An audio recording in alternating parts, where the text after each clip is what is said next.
Unlike a manufacturing plant or a brewery here, like Trogs that I see on the billboard coming up, they may have a central plant and all the workers may come in and vote. But the airline didn't. However, and the NLRB has sent out a notice and request for comment from people, how can we do ways of having electronic voting? The concern about the electronic voting is, I walk around with a BlackBerry. Some of you have iPads. Some of you have iPhones or Androids. If I'm trying to organize a workplace and I know it's a vote, if I can come up and lay an electronic device that's internet capable there and say, you should vote this way, and here you can use mine, there's a chance of undue influence there. There's a chance of peer pressure. Again, my whole position is, if people are going to vote on this vote, it should be without any pressure from either side. At the moment of making that decision, it should be pressure-free. And the danger in cyber card check is that using the devices like this, if that's now the new rule, then there's a danger that won't happen. Some of the rulings that I skipped over real quick, some of the rulings that the NLRB are doing, for certain unfair labor practices where there's been a settlement by an employer, they have required the employer to stand up and actually read the settlement to the workforce. I'm not quite sure why they did that, but I guess to really drive home the message.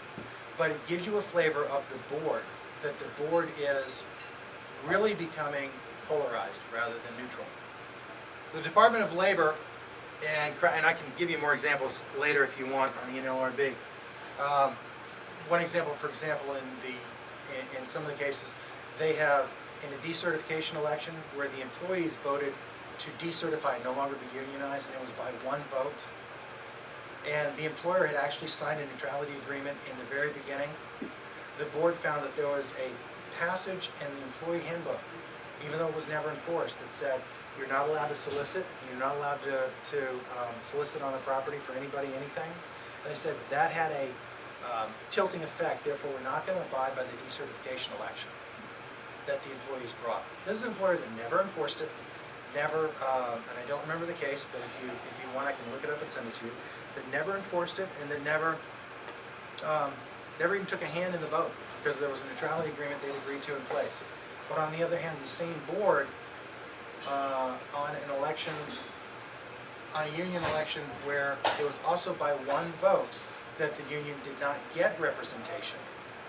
And there was testimony that the union did not do what I'm about to share with you, but pro-union employees in the company did. They intimidated workers by saying, we'll be physically against you. They intimidated workers by saying, we will sabotage your job so that you get written up and get in trouble and get fired. Again, these were not union officials or members, they were pro-union employees. But our same board decided that didn't affect the election enough, that was decided by one vote, to rehold a new election. Now comparing the two and looking at the whole thing, that gives you an idea of kind of where the philosophy of this reconstituted board is. Why am I bringing it up? Because any new rule they come out with has to be open for a comment period. And when it's open for a comment period, people who are going to be affected should be commenting, regardless of which side you're on. And labor does this quite frequently, and business owners and business people need to also get involved through your local chambers. You've got a process to do it, but you need to get involved. Other things that you should be aware of, for example, DOL is cracking down on employers. They hired many, many new investigators in Wage and Hour and OSHA. That's the next slide. Let me go with Persuader. Persuader regulations are, if I'm a lawyer and I'm advising an employer who got this notice saying we're having an election, and what do? Currently, as long as I only advise the employer, I do not speak to the workers. I may be deemed a persuader, third-party persuader, but there's an advice exception. That's the attorney-client privilege or the advice exception if you're a consultant, not an attorney. You still don't have to disclose that. If I speak directly to the workforce, then I'm a direct persuader. And I have to file a report saying what I've done, who I am, who my relationship is, and may or may not, I'm not quite sure, disclose how much is being paid, but certainly the fact that I'm on retainer is going to be known. The DOL wants to eliminate or severely limit that exception. Why? What will happen if they do?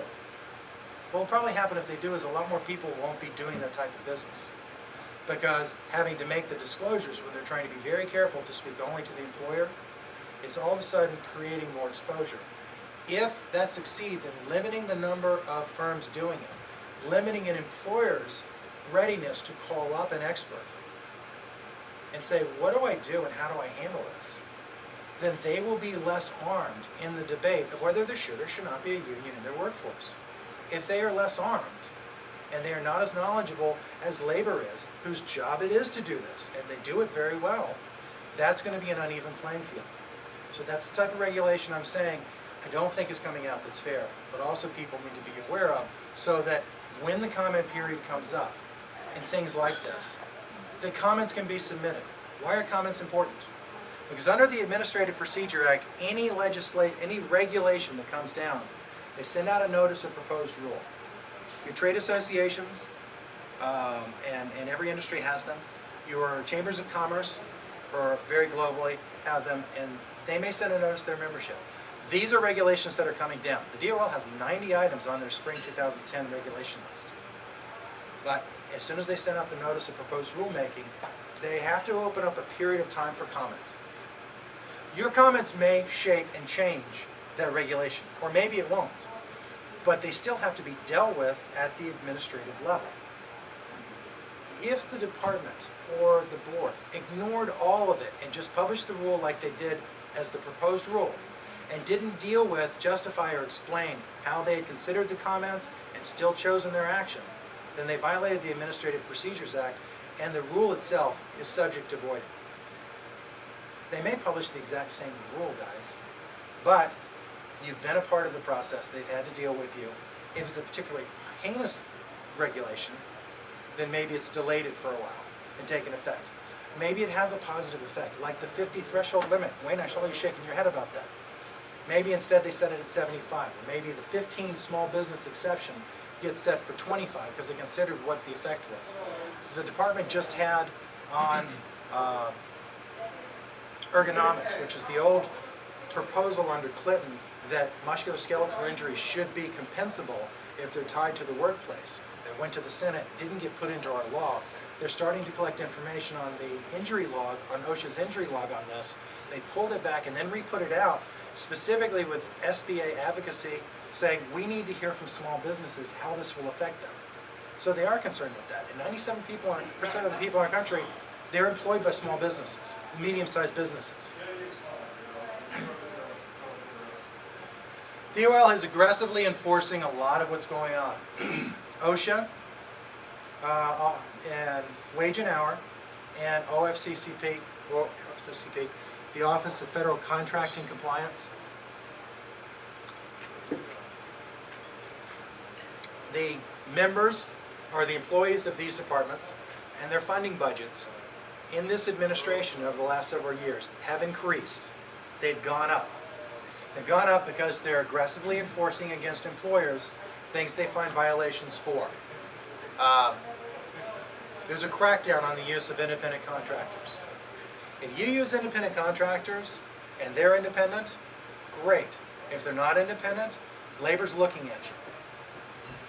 Why? Well, Department of Labor likes it because that's their enforcement job. Department of Treasury kicked in a lot of money to do a joint effort because it could mean millions or billions back in penalties, back wages, and taxes. Organized labor likes it because the more people we define as employees, the larger that pool they can try and organize. And so, all around, everyone's in favor of it. Employers need to understand, if you use independent contractors, make sure they are. If not, get some good advice. There's a crackdown on unpaid internships. The idea here is that if you're an unpaid intern, the traditional thing was you would come to work as a student, learn some business experience, and your resume would be put a little bit above everyone else in your graduating class. The trade-off is that you're free